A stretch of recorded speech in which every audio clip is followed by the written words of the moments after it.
Plusieurs s'interdisent. Qui t'a dit qu'il a besoin de ton salaire pour te donner une maison qui est convenable pour toi, ta famille, tes enfants? Qui t'a donné ce mensonge? Tu peux même pas lui demander. Dès l'instant où tu passes, il y a une voix, Satan vient te dire, c'est de la convoitise. Tu convoites quoi? Tu as vu la vie que tu vis? Tu vois comment tu souffres? Quelle convoitise? Ton enfant est là et tu sais même pas s'il va aller à l'école. Pourquoi toi tu vas vouloir que ton enfant soit dans une école où son année scolaire est claire? En quoi est-ce que tu es envieux? Mais tu peux pas le demander. Pourquoi? Parce que tu travailles pas. Tu vas te mettre à genoux et dire, oh Père, accorde à mon fils une meilleure école. C'est interdit dans ta prière. Quand tu pries, tu as beaucoup d'autres prières. Qui est comme toi, Jésus. Personne n'est comme toi. Quand tu arrives à donne-moi le pain quotidien, donne-moi l'école, c'est maman qui vient te dire ce que tu vas dire. Tu as combien? Je suis nounou, on me donne 50 000 francs par mois. Quand on est nounou là, voici ces écoles. Voilà où on mange. Maintenant, c'est dans cet environnement-là, demande à Dieu. Dieu va te donner. Tu réfléchis comment? Tu crois que les choses tombent du ciel comme ça quoi? Dieu t'exauce dans tes 50 000 francs. Dieu ne peut pas t'exaucer au-delà de tes 50 000. C'est une parole satanique. C'est de l'idolâtrie. C'est diminuer Dieu. Alléluia.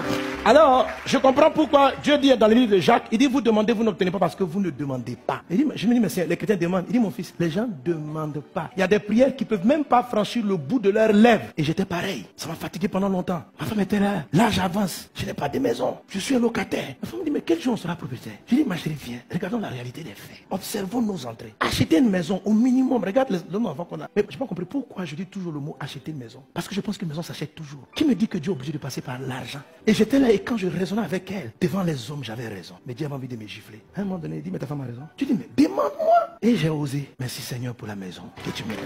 Alléluia. Mais en moins d'une année, quand j'ai osé, frère, je ne peux pas te dire le nombre de maisons que j'ai eu, je ne peux pas te dire. Tu vas me dire, ah non, c'est parce que c'est passé Sanogo, c'est étonnant. J'ai enseigné ça il y a quelques temps. J'ai demandé aux gens oser. Il y avait une maman qui était là, qu'on aidait sur le plan social. Elle a vu sa fille prise par les meilleures universités. C'est comme si, qu'elle a osé. Dieu a ouvert le ciel. Son dossier a intéressé des grandes universités. Elle a été prise, bourse comprise. Et puis, la petite est partie. Ça ne dépend pas du salaire de tes parents. Ça dépend du salaire de Dieu. À cause de cela, il y a plusieurs qui frustrent leur famille. Prends tes enfants, les amènent en vacances. Tu sais pourquoi tu ne demandes pas? Parce que c'est ton salaire qui détermine si tu vas aller en vacances ou pas. Dieu n'est pas content de ta prière. Parce que tu montres que tu n'as pas confiance en lui. Mets-toi à genoux et puis dis, Seigneur, fais-moi grâce. Les gens se disent, mais si Dieu m'offre l'argent, on est d'aller en vacances là, je peux prendre l'argent. Frère, ça ne marche pas comme ça. C'est pourquoi il dit, donne-nous aujourd'hui notre pain quotidien. C'est-à-dire, si tu as demandé les vacances, donne les vacances. Il faut pas faire un calcul mathématique. Les vacances vont nous coûter à peu près 3 millions. Ma chérie, et si on prenait les 3 millions là, pour commencer à construire une maison, ça ne marche pas comme ça. Et c'est ce que Dieu a appris à Israël dans le désert. Il dit dans le désert, je te donne la nourriture pour le jour. Ça veut dire ton besoin du jour, je le comble maintenant. Faut pas te dire non, je vais économiser. Quand il te donne les vacances là, l'argent des vacances n'est pas pour acheter la maison. Faut pas mélanger les deux. Parce que c'est par incrédulité, tu te dis que, s'il m'a donné 3 millions aujourd'hui pour les vacances, il risque de m'abandonner pour la maison.